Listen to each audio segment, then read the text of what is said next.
Good evening everyone, and welcome to another session of Ask Zak, of course with myself Zak. And tonight I've got a very special guest with me, Sarah Chirwa from Alzu PIC. Now PIC is, of course, stands for Pig Improvement Company. Now the big thing where you want to improve, of course, is with the genetics. Now PIC's head office is here in Middleburg, but they've got quite a few farms in Gauteng and of course here in Mpumalanga as well, and of course the GTC where they produce the semen that's available to customers. Now they offer a wide range of products that's available to you as customers. First of all is of course the sale of live animals, whether it's boars or sows that you're buying in to improve your genetics, or you can buy semen from them if you already kitted out and you just want to bring in new bloodlines, of course, of new genetics into your piggery. And of course, Sarah, you guys do a lot of work with training, with your online courses that's of course available on your website. Things like AI, housing management, environmental management, of course feed. You touch on the whole piggery aspect that of course entails your piggery business. Now, Sarah, when I listen to what you're speaking about, you talk a lot about genetics. So why is genetics so important, let's say, to a piggery or a pig farmer? Okay, first of all, we all know that there are 5 fundamentals in the pig production. You've got your environment, you've got your genetics, you've got your health, you've got your management, and you've got your nutrition. If you compromise any of those fundamentals, then you are not going to be producing well. The most important thing is that you need to have an animal that is going to be producing to its full potential, that is going to be cost effective, and that will going to give you the most maximum yield that you need of your production. Therefore, genetics are very much important in a sense that if you are not using proper genetics, even if you can have the best feed in the world, the best environment, nutrition and everything, but for as long as your animal does not have a potential to grow, it's not going to grow. If the animal is not got the potential to give you the best out of little, it's not going to happen. So if you can look at these times now whereby farmers are struggling, you need an animal with a good feed conversion that is going to produce, that is going to eat less and produce more. That's where genetics are coming in to make sure that you get what you deserve out of them. So now from us, from the feed side, you guys do all the hard work when it comes to genetics, making sure the potential is there for the animal to grow properly, produce proper litters and everything. But again, you touched on it a little bit earlier. If we, when we look at a star athlete, they can perform, but if they eat McDonald's the whole time, they're going to become stootler and they're never going to be able to perform. So that's where the feed is so crucially important, guys. There are different stages like your sow and boar, lactating, weaner, grower feed. Now those feeds are formulated to make full use of the potential of that growth period of the animal. Remember, we can't use one feed to try and cover all the bases, because a young growing animal needs more protein, vitamins, all those types of things, because its body is still developing. It needs to put on muscle mass, grow properly and develop properly. But if you put it on let's say a sow and boar, which is basically a maintenance feed, that little one is never going to develop to its proper potential. So first of all, you always kick off with a good creep feed. We use ASA. You guys, I know, use ASA here and there as well.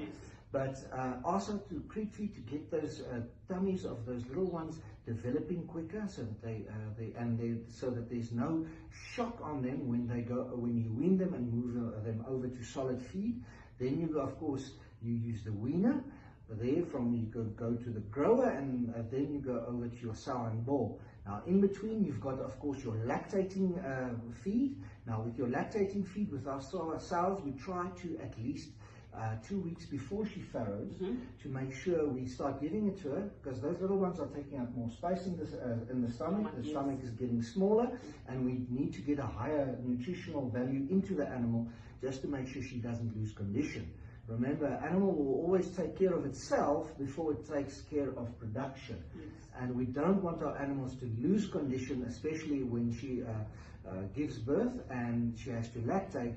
And when she's thin, she's not going to take care of those little ones properly. And of course, she's not going to take the bore as soon as she's not going to go into a cycle as quickly as you'd like to. But that is very important from the feed side. But on it's not just the feed, as Sarah mentioned.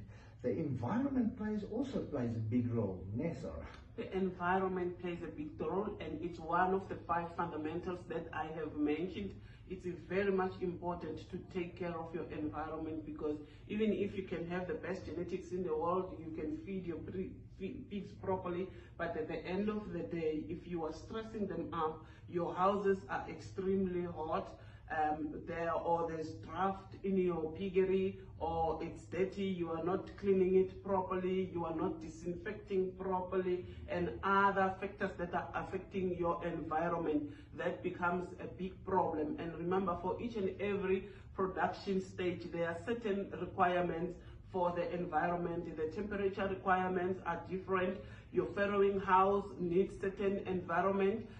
You have a sow that will require an 18 to 21 degrees Celsius, and then you've got a piglet at birth that will require a 32 degrees Celsius. You must be able to balance those two so that your pigs can grow well, and most importantly, to make sure that your sow does not suffer from heat stress, because that will lead that sow not to eat, and that it's not gonna have enough milk.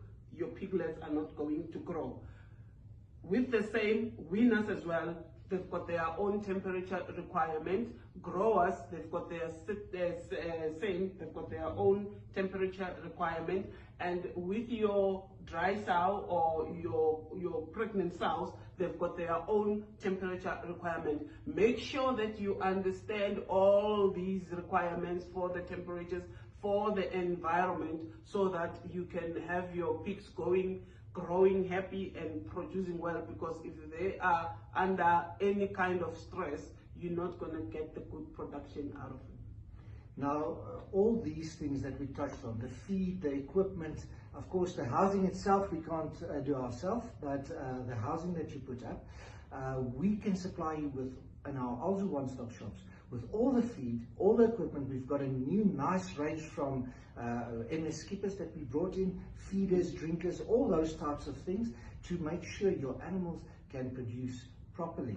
And of course, from Sarah's side, PIC is also looking at the developing farmers, getting information out to them.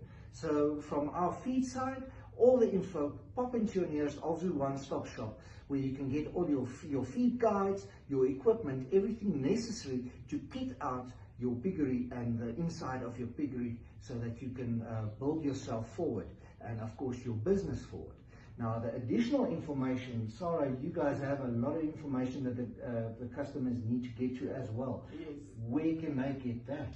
Okay, our customers can go to our website, whereby they are going to find different manuals, and they can download those manuals for free. You will be able to see as well with the specifications when you are building your pig houses, how much space you need to utilize for which pig, maybe for a weaner, for your farrowing house. You will have those specifications, because as we understand that for our emerging farmers, building is also a challenge to them. You want to use as less as possible, but do not compromise certain things. So how you can go about it, get the specifications from our website. You can also follow us on Facebook, so that you can see when is our trainings that we are having. And we've got trainings lined up for the year. We've got the farrowing house training, we've got an artificial insemination training, and we've got all of those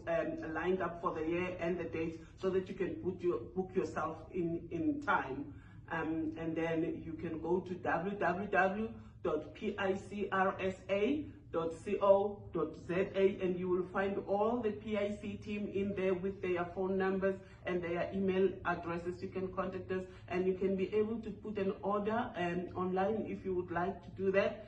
And yeah, you can also then go to what is Instagram, Peak Improvement Company. Thank you. So there's a lot of products available. Of course, training, as Sarah said, the information that you need to get the environment ready, and of course live animals or semen that you can order from PIC. So guys, get in contact with Alzu PIC, and of course us here at Alzu Feeds. You can get everything from one company to make your life easier. But from my side, thank you for tuning in tonight, and we see you next Tuesday. And Sarah, thank you so much for being here, and we enjoy your time, and you've got so much knowledge to give the customers. Guys, don't be scared to contact Sarah and the team. They've got so much to give in terms of knowledge that's only going to help you and make you stronger as a farmer, and that's where you want to be. But thank you so much for your time, Sarah. Thank you, Zach. Thank you, ladies and gentlemen. Till next time. Have a good evening. Bye.